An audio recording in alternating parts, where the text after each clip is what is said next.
Tahukah kamu, sholat yang benar dan tepat yang bisa mendatangkan 5 manfaat dalam kehidupan sehari-hari. Paling tidak menjauhkan pelakunya dari perbuatan buruk dan mungkar. Jika seseorang sholat tapi masih melakukan perbuatan maksiat seperti korupsi, membunuh, zina, zolim, berarti sholatnya ada yang tidak tepat. Seperti kita ketahui, sholat merupakan tiang agama karena sholat merupakan amalan yang paling pertama ditanya Allah Subhanahu wa Ta'ala di hari penentuan. Kualitas iman seseorang dalam Islam dapat diukur dari komitmennya terhadap pengamalan ajaran yang ada, baik itu yang berkaitan dengan kehidupan pribadi maupun sosial kemasyarakatan. Sholat sebagai salah satu dari rukun Islam tentu merupakan kewajiban yang harus dilaksanakan bagi setiap muslim. Namun lebih dari itu sebetulnya sholat tidak hanya merupakan kewajiban tetapi juga merupakan kebutuhan bagi kaum yang beriman, karena sholat merupakan tiang agama.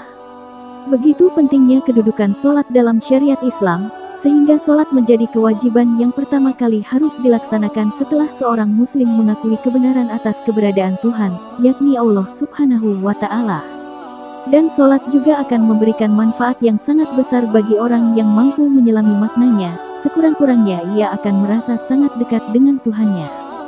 Lantas, seperti apa tanda-tanda orang yang diterima sholatnya oleh Allah? Berikut tanda-tanda yang mengisyaratkan diterimanya sholat seorang hamba oleh Allah. Dalam hadis qudsi disebutkan mengenai orang-orang yang diterima sholatnya oleh Allah Subhanahu wa Ta'ala. Sesungguhnya aku Allah Subhanahu wa Ta'ala hanya akan menerima sholat dari orang yang dengan sholatnya itu dia merendahkan diri di hadapanku. Dia tidak sombong dengan makhlukku yang lain. Dia tidak mengulangi maksiat kepadaku. Dia mengisi sebagian siang dengan berzikir kepadaku. Dia menyayangi orang-orang miskin dan orang-orang yang menderita. Aku akan tutup sholat orang itu dengan kebesaranku. Aku akan menyuruh malaikat untuk menjaganya.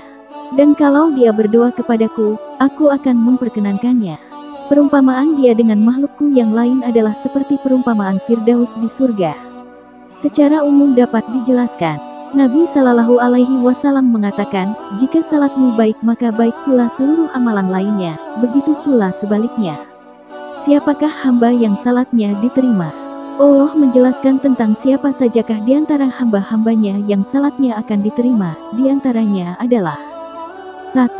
Kata Allah, aku terima salatnya seseorang yang ketika ia salat ia tawadu, merasa kecil, di hadapan kebesaranku. Dari ketawaduannya inilah akan memunculkan kekhusyuan. 2. Yakni orang yang tidak menyombongkan diri terhadap sesama. 3. Yaitu mereka yang tidak terus-menerus di dalam kemaksiatan. 4. Mereka yang menggunakan waktu siang untuk terus mengingat Allah. Berzikir di sini berarti merasakan Allah selalu berada dekat dalam hidupnya, dan meyakini bahwa Allah selalu memonitor setiap geraknya. Dari sinilah akan muncul perasaan waskat pengawasan melekat. 5. Yakni mereka yang cinta kepada fakir miskin, ibnu sabil, para janda-janda tua dan peduli kepada mereka yang tertimpa musibah.